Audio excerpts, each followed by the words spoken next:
Je vous sens ému, je connais pas Oui, plus parce que que ça, mais c'est je sens une certaine non, mais émotion là. ça peut arriver parfois. La journée c'était une journée dommage, c'était une journée qui était très très très difficile et c'est vrai que moi je suis pas très à l'aise quand il faut parler des. J'étais à l'aise dans le bouquin pour écrire un certain nombre d'écrire des sentiments que j'ai pu ressentir, mais je suis jamais très à l'aise quand je dois les exprimer à l'oral. Et c'est vrai que euh, j'ai voulu raconter avec ce livre aux Français que au fond derrière le combat politique il y a des liens personnels, il y a des sentiments qui parfois nous unissent, nous motivent.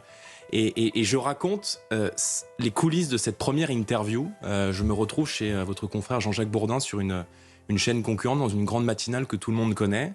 J'ai 23 ans, je viens d'avoir 23 ans et Marine Le Pen me jette dans le grand bain en me confiant la tête de liste aux élections européennes en 2019.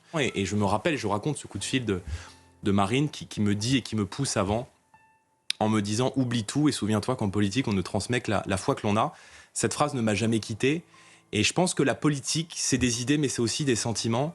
Et la politique, c'est d'abord et avant tout un transfert d'énergie. On ne peut pas faire de politique si on n'est pas passionné, si on n'a pas des convictions, si on n'aime pas les gens, si on n'aime pas les Français.